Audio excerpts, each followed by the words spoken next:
रामचंद्र स भगवान् अद्वैत परमानंदात्मा यत्परब्रह्म भूर्भुवस्सुः तस्मै वै नमो नमः।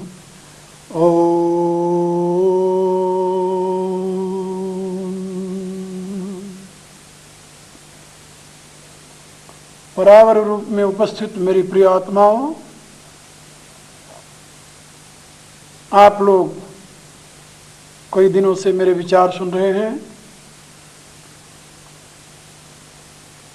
इससे पूर्व मैंने आप लोगों को ये बात समझाई है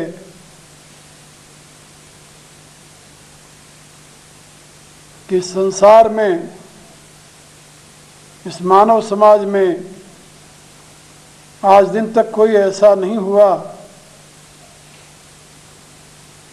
जिसको समाज पूर्ण रूप से आदर्श के रूप में स्वीकार किया हो, जिसे समाज का वह वर्ग जो विवेक का प्रयोग नहीं करता, उस पर दूषण न लगाया हो। कभी कभी ऐसी स्थिति आ जाती है जबकि आदर्श पुरुष भी, महापुरुष भी समाज के कुचक्रों के शिकार बन जाते हैं। ऐसी स्थिति में उनका धैर्य ही परम मित्र होता है और धैर्य के द्वारा ही वे उस कुचक्र से स्वयं को उबार लेते हैं। रामचरितमानस में यह प्रसंग भरत से संबंधित जो मैं आप लोगों को सुना रहा हूं, महात्मा भरत के सामने भी इसी प्रकार का कुचक्र आया। माता की करनी और कुटिल मंथरा की कूटनीति और महाराज दशरथ का नारी के प्रति व्यामोह, ये सभी कुछ मिलकर के पवित्र आत्मा, महान आत्मा भरत के समक्ष एक समस्या खड़ी कर दी। उन्होंने कभी ये कल्पना भी नहीं की होगी कि राम के अधिकार को छीन करके मैं स्वयं उसका अधिपति बन जाऊं, क्योंकि वे नीति शास्त्र के ज्ञाता थे, वे विवेकी थे, वे महान बुद्धिमान थे और इस सत्य को समझते थे कि राजकुल में उत्पन्न होने के नाते उनके ऊपर एक बहुत बड़ा दायित्व है, क्योंकि राजा जिस प्रकार के आचरण को अपनाता है प्रजा उसी का अनुवर्तन करती है। लेकिन मंथरा के द्वारा उकसाई हुई कैकेयी राम के प्रति अपने अगाध स्नेह को भूल गई। जो कैकेयी एक क्षण पूर्व कहती थी कि प्राण से अधिक राम प्रिय मोरे, तिनके तिलक क्षोभ कस तोरे, जो कहती थी राम मुझे प्राण से भी अधिक प्रिय है, उनका यदि राज तिलक हो रहा है तो तुम्हें क्षोभ क्यों हो रहा है?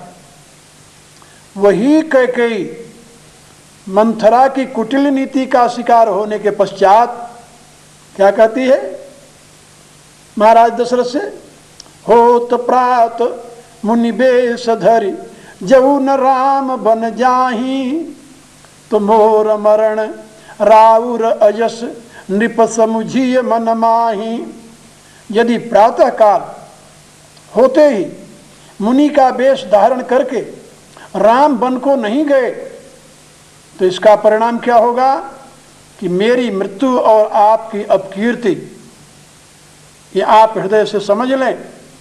यदि आप मेरी मृत्यु चाहते हैं और विश्व में अपनी अपकीर्ति चाहते हैं तो आप मुझे दिए हुए वचन से मुकर जाइए, बदल जाइए। लेकिन राजा एक ऐसे संकट में फंसे हुए, ऐसे चंगुल में फंसे हुए हैं कि वो चाहते हुए भी जो कैकेयी को वचन दिया है उससे मुकर नहीं सकते। वचन क्या दिया है? राम का वनगमन और भरत को राज्य। क्यों नहीं मुकर सकते? राजा हैं, नीति शास्त्र का कथन है, महाभारत में ये बात आई है कि 5 स्थानों पर झूठ बोलने से कोई पाप नहीं होता। राजा को उन नीतियों का अनुकरण करना चाहिए। ये कौन कौन स्थान है? कहा दूसरे की प्राण रक्षा के लिए यदि झूठ बोला जाए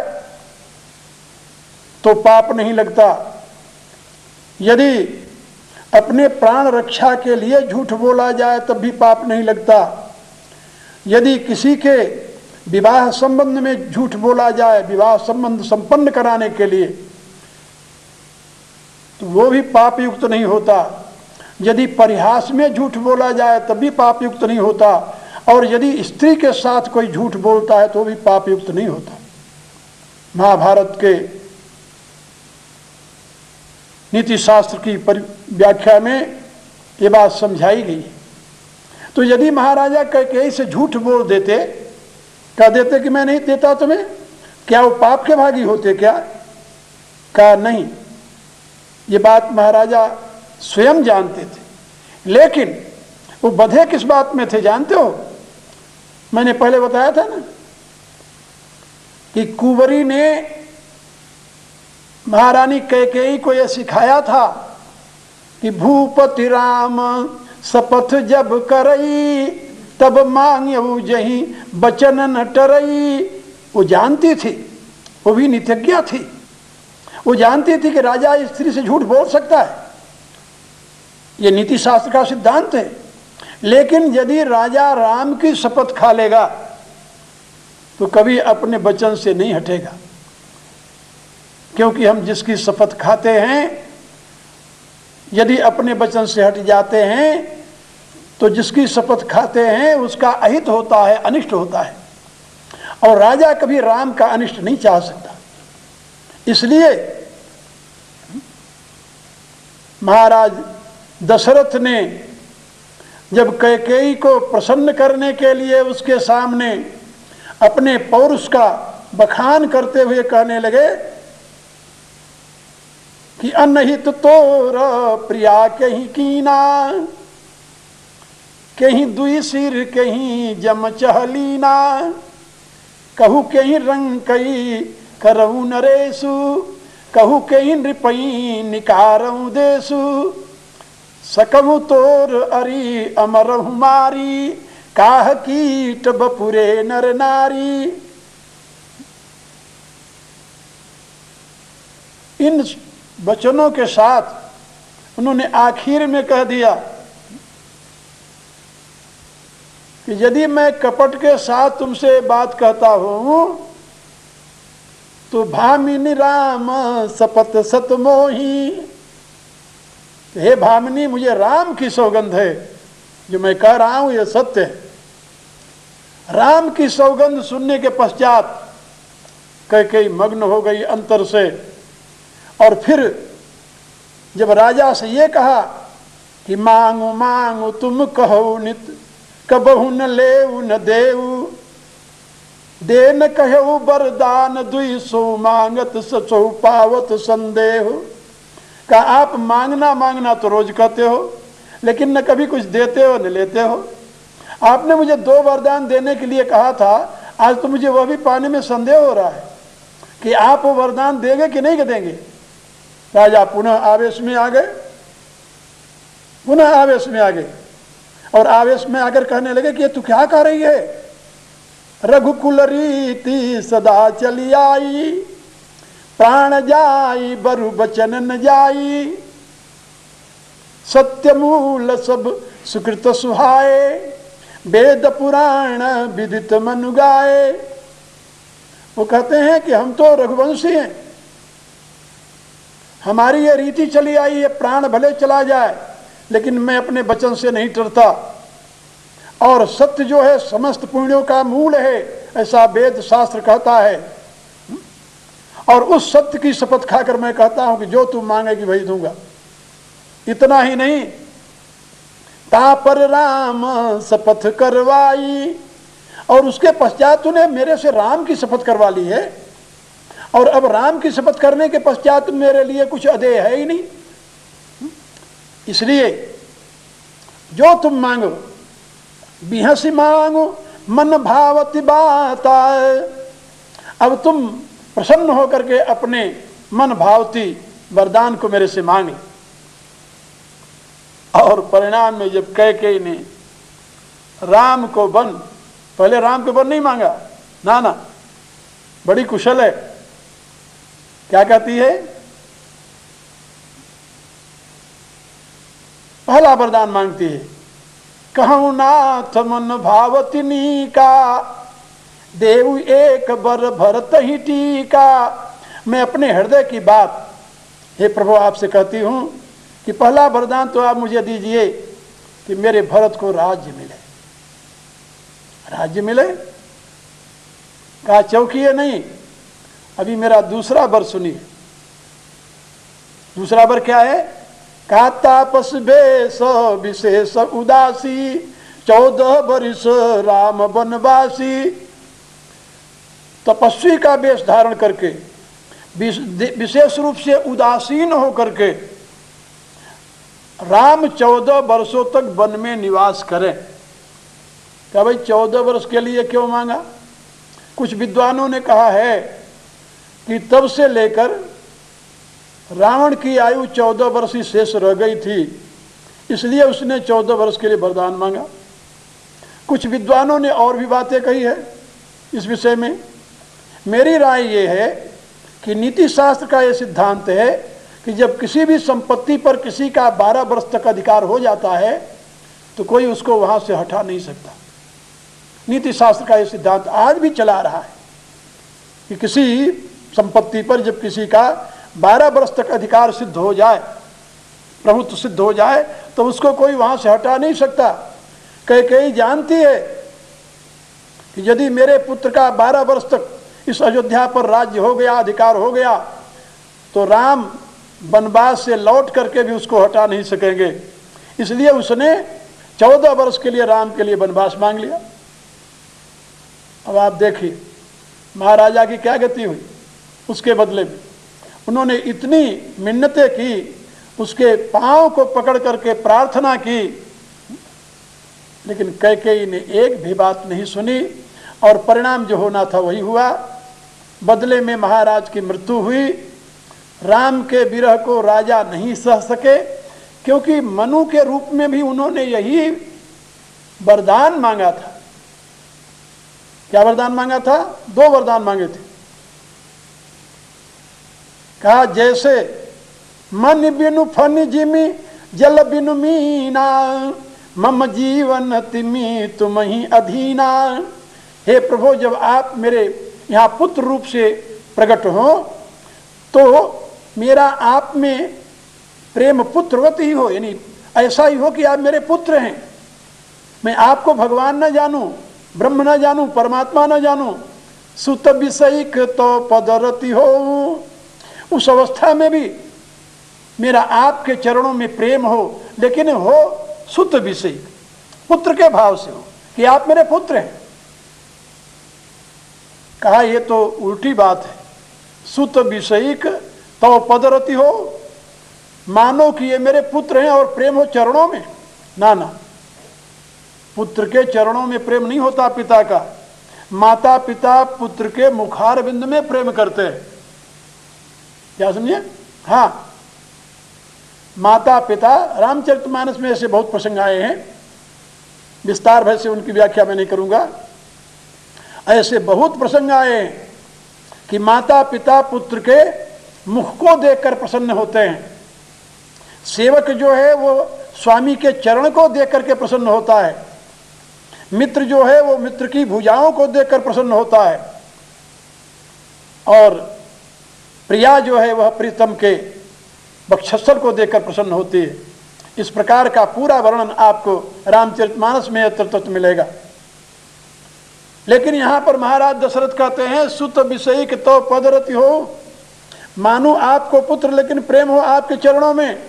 कहे तो उल्टी बात है। महाराज कहते हैं मुहि बरु मूढ़ कहे कि न को, दुनिया भले ही मुझे मूर्ख कहती रहे, इसकी मुझे चिंता नहीं है, लेकिन मैं आपको पुत्र मानूं और आपके चरणों में प्रेम हो। और दूसरी बात क्या कही? दूसरी बात कही कि मन बिनु फनि जिमि जल बिनु मीना, मम जीवन तिमि तुम ही अधीना। जैसे मणि के बिना सर्प जीवित रहता तो है, लेकिन किस अवस्था में जीवित रहता है? मन बिनु फनि जिए व्याकुल बिहाल रे, तुलसीदास जी ने विनय पत्रिका में लिखा। मणि के बिना सर्प जीवित तो रहता है, लेकिन वो व्याकुल होकर जीवित रहता है। और जिमि जल बिनु मीना, जल के बिना तो मछली जीती नहीं, तड़फ करके जान दे देती है, तड़फ करके मर जाती है। यही दो वरदान मांगा था महाराज दशरथ ने। तो जब भगवान राम विश्वामित्र के साथ उनकी यज्ञ रक्षा के लिए गए थे, तब तो महाराज दशरथ की अवस्था मन बिनु फन के समान थी। जैसे बिना मणि के फणी जीवित रहता है, लेकिन वो अधमरा सा होकर जीवित रहता है, इसी रूप से महाराज दशरथ की स्थिति थी। इसलिए वहां पर गोस्वामी जी ने लिखा है मृतक शरीर प्राण जनु भेटो, सुत उर लाई दुसह दुख मेटो, मृतक शरीर प्राण जन भेटो। जैसे मृतक शरीर अपने प्राण को प्राप्त करके उसको आलिंगन करता है, ऐसे महाराज दशरथ ने राम का आलिंगन किया। वहां तो यह स्थिति थी। लेकिन जब राम वन को चले गए तब उनकी क्या स्थिति हुई कि तड़फ करके मछली के समान, जैसे जल बिल मछली तड़फ कर शरीर छोड़ती है, जान दे देती है, ऐसे महाराज तड़फ करके राम राम हाय राम कही, राम राम कही राम, तनु परिहरि रघुवर बिरह राव गयो सुरधाम। उनकी वही गति हुई। यानी मेरे कहने के प्राय कि महाराज राम के वियोग को नहीं सह सके। राम के प्रेम में उन्होंने अपना प्राण तो दे दिया, लेकिन राम का कहीं अनिष्ट न हो जाए, इसलिए राम की शपथ खाने के नाते उन्होंने अपने वचन को भंग नहीं किया। परिणाम क्या हुआ? महाराज की मृत्यु के पश्चात भरत जब आते हैं, इससे पूर्व की कथा मैं आप लोगों को सुना चुका हूं कि जब वो आते हैं और अयोध्या में ये सुनते हैं कि कुछ लोगों की ऐसी राय है कि राम माता के मंतव्य में भरत की भी स्वीकृति है, भरत का भी सहयोग है, तो व्यथित हो जाते हैं। लेकिन अपनी व्यथा को संभालते हैं और मां के सामने अपने आप को निर्दोष सिद्ध करते हुए ये कहते हैं कि हे मां, वो सारे पाप मुझे लग जाएं यदि मैं राम के वनगमन में सहयोगी हो। ये बात भी कही उन्होंने। बेचई वेद धर्म दुहिले ही, पिसुन पराय पाप कही देही, तिन कर गति मोहि शंकर देवु, जो जननी यह जानऊ भेऊ। जो वेद को बेचते हैं, बेचे ही वेद, धर्म दुहिले, जो धर्म को दोहन करते हैं, धर्म के नाम पर जो जीविका कमाते हैं वो धर्म को दोहन करते हैं। जो व्याख्यान देकर के धन अर्जित करते हैं वो वेद को बेचते हैं, ज्ञान को बेचते हैं। याद रखना, जो लोग शास्त्र की व्याख्या करके धन कमाते हैं वो शास्त्र को बेच रहे हैं। आजकल तो ऐसा सुना है कि ठीका हो जाता है कि हम इतने दिन तक प्रवचन करेंगे, इतने रुपए लेंगे, और जनता व्यामोह में आकर के धर्म संपादन की भ्रांति से उतना धन देकर के उनसे ज्ञान का क्रय करती है, खरीदती है। और परिणाम दोनों का क्या होता है तो भगवान ही जाने।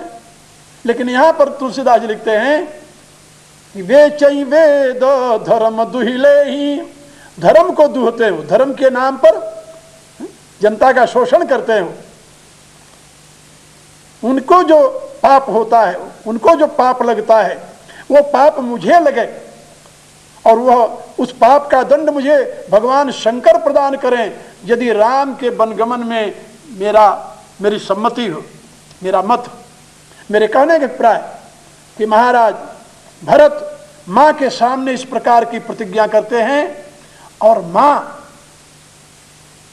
भरत की इस प्रतिज्ञा को सुनकर, मां तू भरत के वचन सुनी साचे सहज सुभाय, कहति तात तुम राम प्रिय सदा वचन मन काय। माता भरत के वचनों को सुन करके उनसे कहती है कि हे पुत्र, मैं जानती हूं कि तुम मन से, वचन से, कर्म से राम को अत्यंत प्रिय हो, तुम राम के विषय में ऐसा कभी नहीं सोच सकते। मां की बात सुनिए, उसका निश्चय क्या है, वो क्या कहती है, विधु विष चवई श्रवई हिम आगी, होई बारी चर बारी विरागी, भय ज्ञान बरु मिटई न मोहू, लेकिन तुम रामई प्रतिकूल न हो। मां कहती है चंद्रमा से भले विष गिरने लगे, विधु विष चवई, चंद्रमा हमेशा अमृत प्रदान करता है, उससे भले विष गिरने लगे और ये हिम जो है ये जल वृष्टि करता है, ये भले जल की जगह अग्नि की वर्षा करता रहे, और बारिचर जो मछली है भले ही जल से अलग रहकर जीवित रहे, लेकिन तुम राम से कभी प्रतिकूल नहीं हो सकते। चाहे ज्ञान होने पर भी मोह का नाश न हो, लेकिन तुम राम से कभी प्रतिकूल नहीं हो सकते। माता का यह दृढ़ निश्चय है कि मेरा भरत राम के प्रतिकूल कोई बात नहीं कह सकता। और इतना कहते हुए भी, इतना ही नहीं, आप देखिए तुलसीदास लिखते हैं, अस कही मातु भरत ही लाए। स्थिति क्या है माता की, थन पय श्रमई नयन जल छाए। ऐसा कह करके माता ने भरत को हृदय से लगा लिया, और भरत को हृदय से लगाने पर उसके स्तन से दूध बहने लगा। वात्सल्य के प्रभाव से मां कौशल्या के स्तन से दुग्ध प्रवाहित होने लगा और उसके नेत्रों में आंसू भर आए। वात्सल्य की वह मूर्ति माता कौशल्या के स्पर्श मात्र से भरत को सांत्वना मिली, शीतलता मिली। और माता ने साथ में यह भी कह दिया कि यदि कोई दुनिया में राम वनगमन में तुम्हारा मत कहता है तो वह स्वप्न में भी सुख और सदगति को प्राप्त नहीं होगा। मेरे कहने का अभिप्राय कि माता के वचनों को सुनकर भरत को सांत्वना मिलती है, और पश्चात भरत अपने पिता का वह दशगाद आदि कर्म करते हैं, और उसके बाद में क्या स्थिति आती है ये मैं आपको आगे बताऊंगा। अभी तो मैं यहीं पर अपनी वाणी को विराम देता हूँ। हरि ओम।